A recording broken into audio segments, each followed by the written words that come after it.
Bom dia a todos. Bom dia, presidente, amigos, ministros, deputados.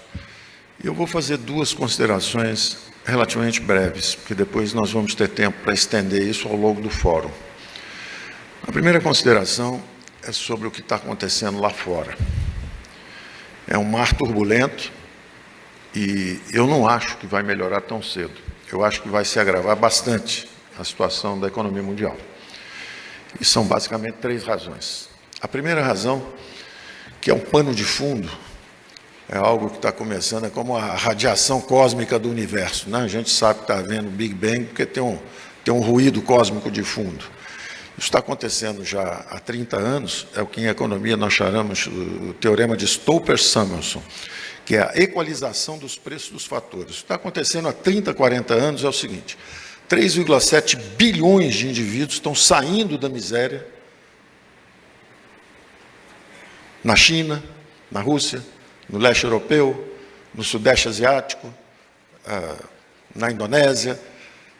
3,7 bilhões de pessoas saindo da miséria lentamente através da globalização. E a pressão toda no Ocidente. Há 30 anos que os salários do blue collar, de quem trabalha na indústria, não sobe. Há 30 anos que a pressão competitiva da Ásia impede o crescimento dos salários e dos ganhos no Ocidente. Então, esse teorema de equalização dos fatores, dos preços de fatores de produção, Factor Price Equalization Theorem, ele diz o seguinte: como as tecnologias são conhecidas, as tradicionais, de fazer automóveis, de fazer barragens hidrelétricas, de fazer estradas, de fazer manufaturados, televisões, são tecnologias conhecidas. Então, você transfere a sua planta para a Ásia, começa a produzir lá, desde manufaturados, até tênis, até semicondutores.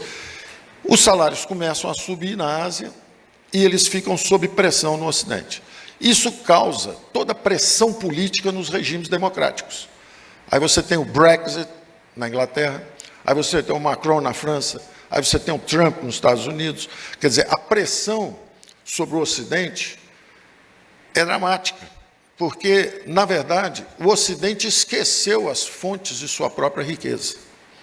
O Ocidente esqueceu que ficou rico trabalhando, competindo, comercializando, estudando.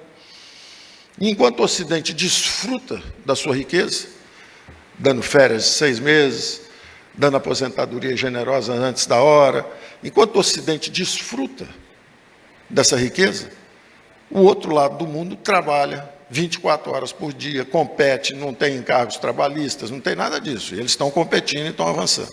Os salários sobem lá e caem aqui. A pressão política toda do lado de cá e do lado de lá estão saindo da miséria.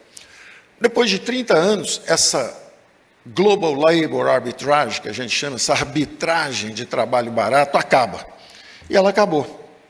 Quando ela acaba, os salários começam a subir no mundo inteiro. Então, a inflação já subiria naturalmente nos Estados Unidos, na Europa, já há algum tempo que essas pressões existem. As pressões de custo. Até hoje não houve inflação porque havia essa arbitragem. Enquanto você tem gente para contratar mão de obra mais barata do lado de lá do mundo, você não tem a pressão nos salários do lado de cá. Acabou essa arbitragem e os salários estão subindo no mundo inteiro. 1. 2. A pandemia. A pandemia deu um choque adverso de oferta. Quer dizer, a economia sofreu uma ruptura nas cadeias de produção.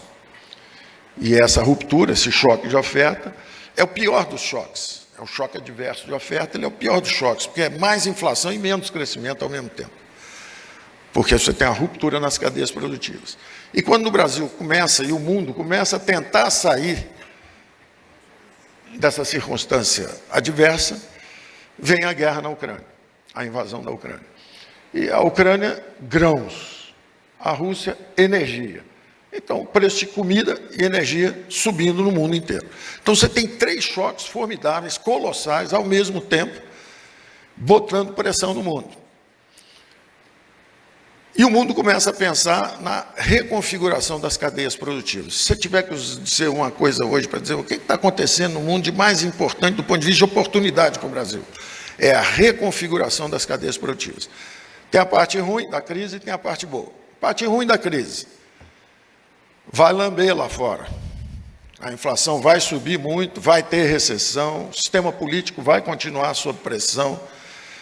Vai ser bem diferente do que foram os últimos 10, 15, 20 anos lá fora. De prosperidade, de todo mundo, muito investimento. É ao contrário. Vai ter inflação, Federal Reserve subindo os juros, as bolsas caindo.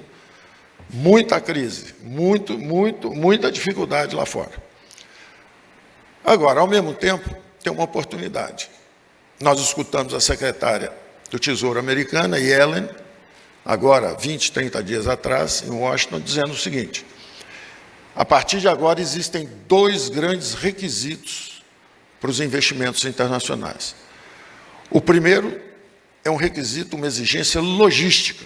Não adianta a gente fazer semi-manufaturados em Taiwan, se amanhã a China tomar Taiwan, bloquear o Pacífico Sul. Nós precisamos, do ponto de vista de exigência logística, que os investimentos estejam próximos. É o nearshoring. Tem que estar perto da gente. Agora, estar perto só não é suficiente. Por exemplo, a Rússia está bem pertinho da Europa. E não resolve o problema da Europa, porque 40% da energia está agora sob pressão, além dos alimentos. Então, tem que estar perto, mas tem a segunda exigência. Tem que ser amigo. Friendshoring. Tem que estar perto, exigência logística. Tem que ser amigo, exigência geopolítica. Aí nós estamos falando do Brasil. Quem é que está pertinho e é amigo? Tanto da Europa, quanto da América, quanto da China, quanto da Rússia. O Brasil dança com todo mundo. Desde que o governo Bolsonaro entrou, falou isso. Nós estamos aqui para recuperar o tempo perdido, queremos recuperar o caminho da prosperidade. Entramos e fizemos logo acordo do Mercosul, acordo da União Europeia, acordo do EFTA, European Free Trade Area, estamos entrando na OCDE.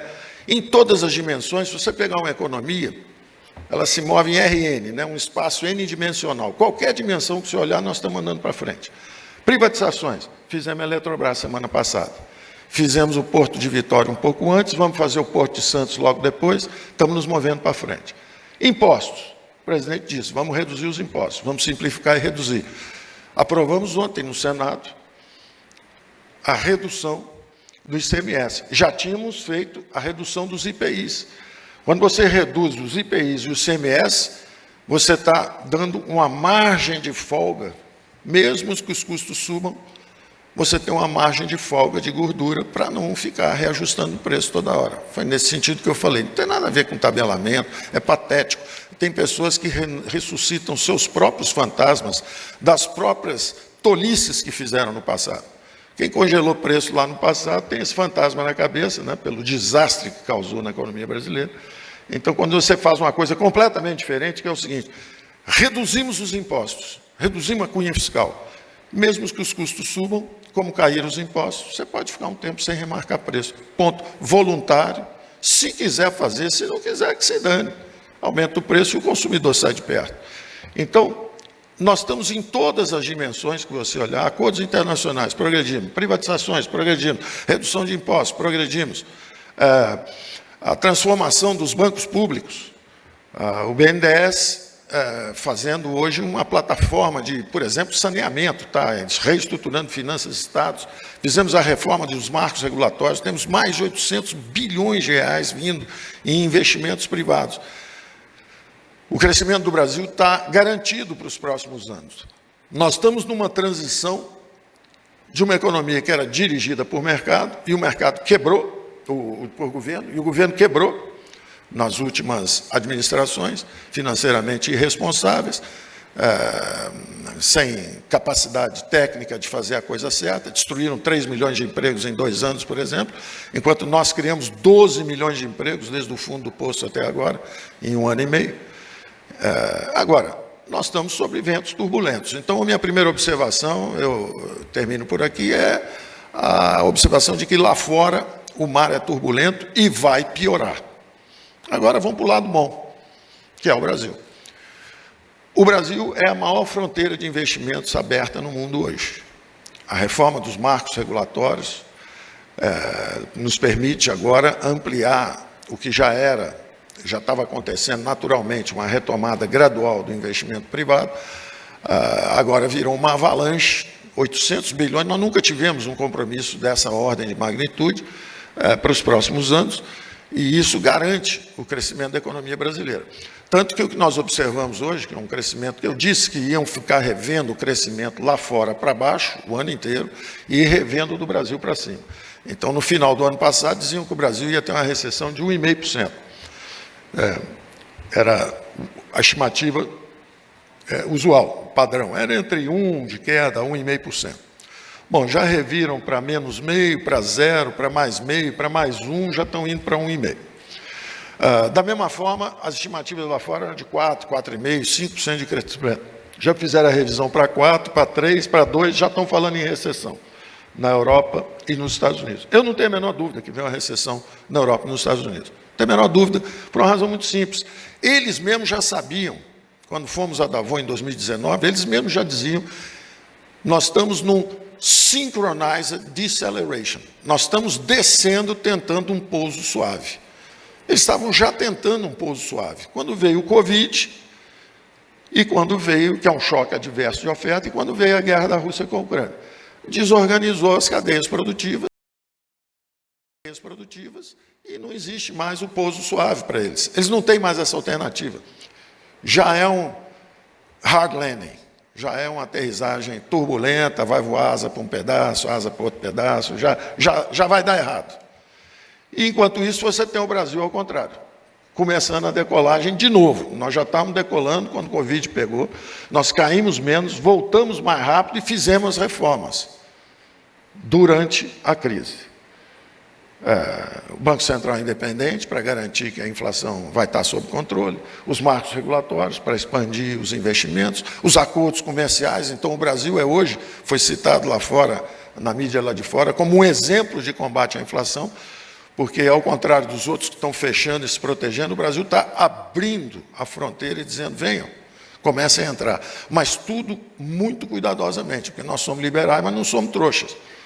Nós não vamos, enquanto não completarmos a nossa reforma tributária, não aumentarmos a competitividade da indústria brasileira, nós não podemos abrir tudo ao mesmo tempo. Então, tem dois sinais muito claros que eu acho que vão ser o desenho da reindustrialização brasileira para o futuro. E, ao mesmo tempo, a reinserção do Brasil na cadeia global, quando está sendo feita essa reconfiguração das cadeias de valor.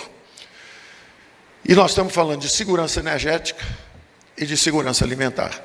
Então, o Brasil é um gigante verde. É a matriz energética mais limpa, mais diversificada do mundo. E, depois de muita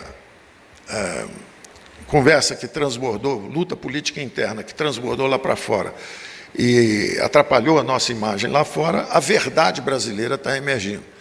Quer dizer, o presidente sempre insistiu nisso, quer dizer, primeiro, o presidente já foi eleito numa economia que é a quarta economia com a maior penetração digital. Então, o Brasil já é um gigante digital. Ao mesmo tempo, fizemos a nossa renovação agora do marco regulatório com o 5G.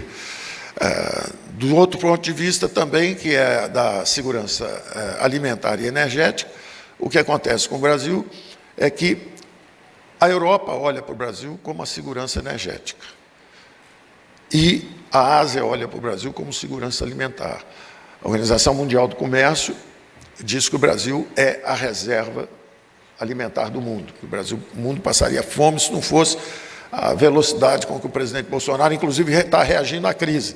Não só com a política interna, mas também com os acertos externos. Buscar fertilizantes, 85% dos fertilizantes nossos era importado, ele foi lá, fechou um acordo, trouxe 26 navios com 700 toneladas de fertilizantes para o ano que vem, já garantiu toda a renovação da safra nossa que vem por aí. Então, o governo brasileiro está agindo com muita velocidade, está reagindo à crise e abriu-se agora um horizonte que é justamente o espaço para a energia eólica e, principalmente, para a produção de hidrogênio verde no futuro, que parece ser o combustível do futuro, né? Quer dizer, a energia do futuro, vamos botar assim. E já há planos, dizem que no Nordeste brasileiro nós podemos fazer entre 10 e 50 Itaipus. Esse é o discurso do presidente. Eu fico por aqui, então. Eu fico por aqui dizendo o seguinte. O Brasil é o lugar para estar agora. É onde tudo vai acontecer. Eles estão sincronizados descendo e nós estamos começando a decolar. Então, vamos lá, presidente.